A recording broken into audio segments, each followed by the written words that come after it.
Bienvenue dans nos previews saison 2024-2025. Vous voulez tout savoir sur l'année à venir? Construire votre nouvelle équipe sur NCAA 25, TTP est là pour vous.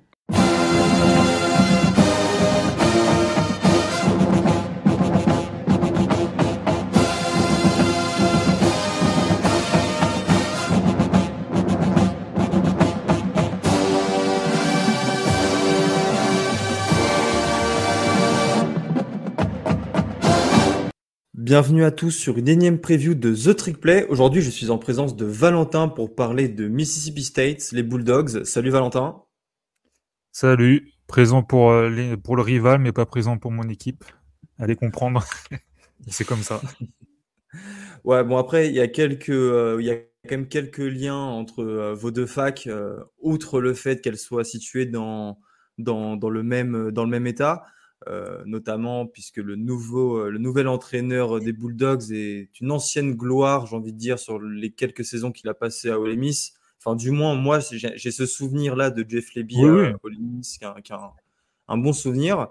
Clairement. Je parlais de gloire, Valentin. On peut pas dire que cette année, ça sera la gloire pour Mississippi State, qui va à la fois subir ses mouvements de ces dernières années sur le portail des transferts au niveau des coachs et puis l'arrivée de Oklahoma et Texas dans la SEC. Alors, je vous propose de commencer dès maintenant avec une petite rétrospective de la saison 2023.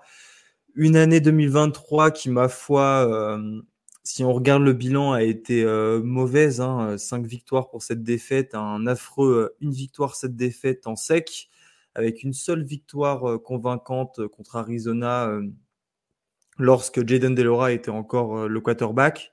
Mais sinon, voilà, on peut mettre un petit peu de contexte sur cette saison, dire que c'était la première de Zach Arnett, le head coach intérimaire qui avait remplacé Mike Leach, vous savez, qui est décédé il y a maintenant plus d'une saison. Ça n'a pas empêché le board, la direction athlétique des Bulldogs d'aller chercher un nouveau coach, puisque ce nouveau coach est Jeff Lebby, Valentin. Jeff Lebby, ouais. Ouais, exact. Jeff Lebby, que moi je l'ai connu en tant que cordeau offensif et coach QB à Ole Miss, c'était en 2020-2021, que j'ai eu la chance de voir quand j'ai été au Sugar Bowl à la Nouvelle-Orléans, et qui avait les mêmes postes à Oklahoma, en 2023-2020, enfin 2022-2023, pardon, et qui sort d'une grosse saison à Oklahoma. Offensivement, ça a plutôt très bien marché. Alors moi, tu disais tout à l'heure que c'était une ancienne gloire de Ole Miss, et franchement, moi j'en ai un très bon souvenir. Il est pas pour rien dans la réussite, dans le renouveau de Ole Miss avec Lane Kiffin, et notamment de la grosse performance de Matt Corral, de l'équipe offensive globalement. Donc écoute, moi De déjà toute je suis façon, très content j'ai envie de dire, c'est Ouais. pas pour rien, qu'il a quitté Ole Miss pour aller à Oklahoma, quoi. Tu Ah deviens oui, pas bah oui, coordinateur offensif d'Oklahoma comme ça avec des saisons moyennes. très, très clairement. Et moi, je suis très content qu'il revienne dans l'état. Je pense que déjà c'est un jeune coach, un coach qui offensivement est très bon et qui est plein d'avenir. Donc si, je sais pas après trop ce qui s'est dit, mais s'il lui donne des pleins pouvoirs et qu'il lui laisse un peu faire sa sauce, qu'il lui donne du temps, franchement, je suis très content de la rivalité qui va se mettre en place, surtout qu'ils s'aiment bien, Lane Kiffin et Jeff Lebby. Donc moi, personnellement, ça me satisfait de voir mon rival revenir un peu au devant de la scène, même s'il va y avoir encore un petit peu de temps avant qu'il revienne vraiment à haut niveau. Je suis d'accord, je pense pas que l'idée soit d'avoir des résultats dès cette année, et vous verrez très bien au rythme de notre preview qu'on le pense pas du tout, mais il faut voir en fait, je pense dans leur idée de voir si la sauce va prendre entre Lebby et Mississippi State, et c'est plus un projet de quelques années qu'un one shot, mais ça vous l'aviez bien compris. Jeff Lebby sera au play calling, vous en doutez aussi. En revanche, le coordinateur défensif sera Coleman Hutzler, l'ex-special team coach et outside linebacker coach d'Alabama. Pas d'expérience importante en tant que coordinateur défensif, donc on verra vraiment ce que ça donne cette année. Au niveau de la classe de commit, c'est la 29e classe de recrues du pays. Et puis, bien évidemment, avec un entraîneur aussi offensif que Jeff Lebby, ce sont beaucoup de top commits en attaque. Il y a notamment 4 étoiles, dont 3 receveurs et un offensive tackle. Au niveau de la classe des transferts, alors il y a 19 joueurs qui arrivent. Je ne sais pas si en 2024, Valentin, on peut encore dire que 19 joueurs qui arrivent en provenance du portail des transferts, c'est beaucoup. Toutefois, 247 Sports considère que c'est la moins bonne classe de transfert de la SEC. Derrière Vanderbilt, c'est pas censé être trop rassurant. Mais moi, je m'attarderai pas trop sur les classements des classes de transfert parce que en général, les facs recrutent des joueurs qui n'ont d'anciennes top recrues lycéennes qui n'ont pas beaucoup joué dans leur gros programme et on n'est jamais à l'abri d'une explosion, même de joueurs qui n'étaient pas très bien notés après une ou 2 années improductives dans leur programme respectif. Donc voilà, j'essaierai de pas trop me fier à ce classement.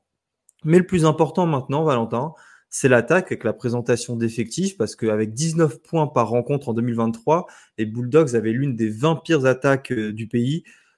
Je pense ne pas dire de bêtises en disant qu'ils devraient dépasser les 20 points par match cette année. Bah écoute, j'espère pour eux déjà, mais je pense que oui, ça devrait le faire, surtout qu'ils ont fait des transferts très intéressants et puis bah notamment on va parler du quarterback Blake Shapen qui est un transfert de Baylor qui arrive après 2 saisons, enfin il a fait 3 saisons du côté de Baylor, mais les 2 dernières et surtout l'avant-dernière assez compliquées.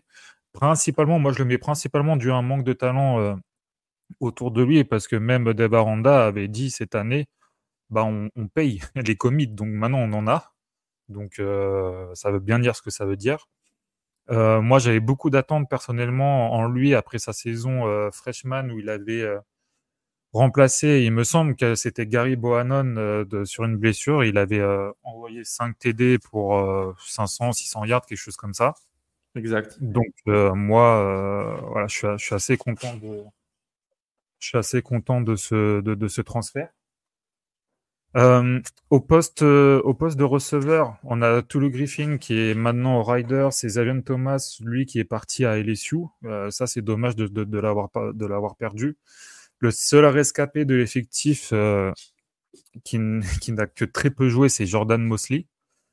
Maintenant, heureusement, voilà, qu'il y a eu un gros travail sur le portail des transferts avec des joueurs peut-être un peu sombres, mais qui ont produit à leur niveau, comme Trent Hudson de Mississippi State Valley, Kevin Coleman de Louisville, qui était une ancienne recrue de Jackson State lors du cycle de recrutement avec Travis Hunter, et Kelly Akarayi, si je le prononce bien, de UTEP, qui lui a eu une grosse production avec plus de 1 milliard et 7 TD en 2023. Donc ça devrait être les cibles principales de Blake Shapen. Qu'en est-il chez les running backs? Les dernières saisons avaient été plutôt bonnes de ce côté-là de Mississippi State, malgré la air raid de Mike Leach. Ouais, c'était un petit peu compliqué parce que bon, quand même, les running backs avaient vraiment ce profil de 4e receveur, si je peux dire, voire 3e. Et bah malheureusement, ils ont perdu Woody Marks qui est parti lui à USC, qui avait un peu ce profil-là. Il n'y a pas eu de gros transferts au poste de running back, enfin de transferts très importants. Alors pourtant, c'est quelque chose qu'on trouve assez facilement quand même, je trouve, sur le portail des transferts en 2024 en college football. Donc on a le transfert de Penn State, Kevin Lee, qui arrive. On a le vétéran Jeffrey Pinman qui est là, mais surtout, ça serait sûrement le transfert de Utah State, Devon Booth, qui devrait être le titulaire au poste de running back. Maintenant, je pense qu'il va y avoir quand même un peu de portée pour tout le monde et que le titulaire se fera au gré des premiers matchs. Au niveau de la O-line, pour aider ces running backs à essayer de passer et à donner de la protection à Blake Shapen, Mississippi State, ils ont perdu tout le monde. Il ne reste plus personne. Donc, on a 4 titulaires qui arrivent par le portail des transferts. On a Leon Bell, qui est un gros bébé qui fait 6'8", 325 pounds. qui sera très probablement titulaire au poste de tackle droit. On a le centre Ethan Miner de North Texas et l'offensive tackle Makellan Ponders de Memphis qui devrait être titulaire et qui devrait quand même plutôt briller d'entrée. Et pour finir, avec l'attaque, hein, on a les postes de tight end, là aussi avec des transferts de Vanderbilt et de Buffalo en la présence de Justin Ball et Cameron Ball, qui sont tous les deux à 6'6", 250, donc quand même des gros bébés. Et j'aimerais rappeler, ce qu'il me semble dans ma mémoire, que c'est sous Jeff Lebby qu'on avait réussi à développer Kenny Yeboah, le transfert de Temple. Donc si je me trompe pas, voilà, ça sera très intéressant de voir comment ça va marcher pour ces deux-là. Et puis même d'une manière générale, les tight ends étaient plutôt utilisés dans les systèmes de Jeff Lebby. À Oklahoma, ils avaient été plutôt utilisés, mais dans un profil différent que d'habitude. Je sais pas si tu te rappelles à Oklahoma, je me rappelle plus de leur nom, mais c'était pas les tight ends traditionnels à 6'6", 260, 270 pounds, mais plutôt des tight end receveurs, quoi, de plus petits gabarits, mais plus rapides. Maintenant, franchement, je me fais pas trop de soucis avec des coachs comme Jeff Lebby pour développer ce genre de prospect. En défense maintenant, alors là aussi on passe du tout au tout parce que il y a un nouveau coordinateur défensif, mais il faut savoir qu'en 2023, la défense de Mississippi State n'était pas si mauvaise que ça. C'était la 68e défense du pays dans une conférence très offensive où tu dois où tu dois te battre avec LSU, Ole Miss, qui sont des grosses attaques tous les ans. Le bilan avait été plutôt bon. Alors, est-ce que Valentin, ça sera pareil cette année? Ou du moins, est-ce qu'on peut l'espérer? Bah écoute, pour moi, c'est le gros point noir, hein, cette défense. Il y a quelques transferts intéressants que je vais vous citer dans un instant, mais ça risque d'être le gros point faible de cette équipe. Donc on va commencer par la D-line. On a Nathan Pickering et Jaden Crumedy qui sont partis en NFL. Crumedy qui avait été drafté par les Panthers le 17e tour, je crois. Donc on a fait venir Kedrick Bingley-Jones de UNC, Suleiman Paka de Purdue et Trevion Williams qui devraient être principalement les trois D-line parce que ce nouveau cordeau def il va jouer en 3-3-5. Donc, on aura ces trois-là sur l'intérieur D-line. Après, quand on aura des packages avec des pass rushers, ça devrait être les outside linebackers Ty Cooper et Dontae Russell qui devraient s'occuper de ce staff-là. Après, avoir aussi Demonte Russell, mais qui s'apparente plus quand même à un defensive tackle. Donc, à voir si lui aussi ne rentre pas dans ces trois defensive tackles. Donc ça, c'est vraiment un gros questionnement et on sait, hein, en SEC, il y a quand même du gros bébé généralement sur les O-line, donc va falloir que ça marche assez rapidement. Poste de linebacker, c'est un peu on sait pas. On a un transfert de South Carolina, Stone Blanton, qui a très bien produit l'année dernière, mais derrière, c'est un peu le vide, donc on sait pas trop est-ce que ils vont faire monter un freshman ou un sophomore, quelqu'un qui n'a pas encore entendu parler. Ça, on va le voir des premiers matchs de la saison. Et au poste, dans le secondary, on a le prospect star Isaac Smith, qui était un 4 étoiles, troisième meilleur prospect du Mississippi, 14e meilleur safety de la classe 2023. Ainsi que, je me rappelle plus de son prénom, c'est le senior, je vais vous dire dans 2 secondes. Je l'avais marqué, j'ai dû l'effacer. C'était Corey Ellington, c'était lui? Ouais, c'était Corey Ellington.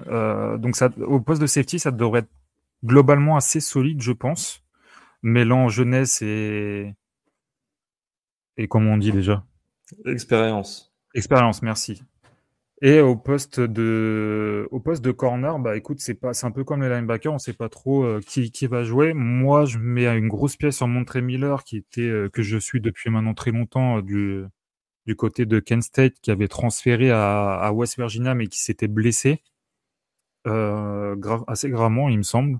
Donc, il n'avait pas joué, ou genre il avait joué un match de la saison dernière. Donc, si Montre Miller il arrive à revenir à un gros niveau, ça pourrait être très intéressant, mais après, ça manque d'expérience et de talent derrière, donc ça devrait être un petit peu compliqué et les safety devraient avoir du travail. Les cornerbacks auront la lourde responsabilité de passer après Emmanuel Forbes, qui a laissé de très très bons souvenirs à Starkville. Là, on va parler de, de potentiels futurs mauvais souvenirs. C'est le calendrier. Alors, on le répète à chaque preview, les arrivées de Texas et Oklahoma ont rendu la SEC encore plus compétitive qu'elle ne l'était. Sur mon screenshot, là, je vois déjà 6 rencontres face à des équipes classées. Je vais vous le citer parce que je trouve ça toujours marrant. Eastern Kentucky, bon, c'est le premier match qu'ils gagneront certainement. Et après, c'est Arizona State, Toledo, Florida, Texas, Georgia, Texas A&M, Arkansas, UMass le 2 novembre. Le Cupcake pour essayer de gagner au moins un match. Et après, Tennessee, Missouri et Ole Miss. Voilà, le milieu de calendrier et la fin de calendrier sont complètement affreux. Et moi, je trouve que ça laisse présager rien de bon. C'est pour ça que je vois 3 victoires, 4 victoires max. Et comme je l'ai dit, comme si on se souvenait de ce que je disais, mais Mississippi State fait partie de ces équipes de SEC qui auront beaucoup de mal à exister avec l'arrivée de Texas et Oklahoma. Et voilà, pour moi, Mississippi State, c'est typiquement le genre d'équipe qui va souffrir ces prochaines années. Et je pense que 2024 sera la première de ces saisons. Toi, je sais pas, Valentin, si tu vois les choses comme moi, mais c'est vrai, quand tu regardes ce calendrier, c'est difficile de voir plus de 4 ou 5 victoires, quoi.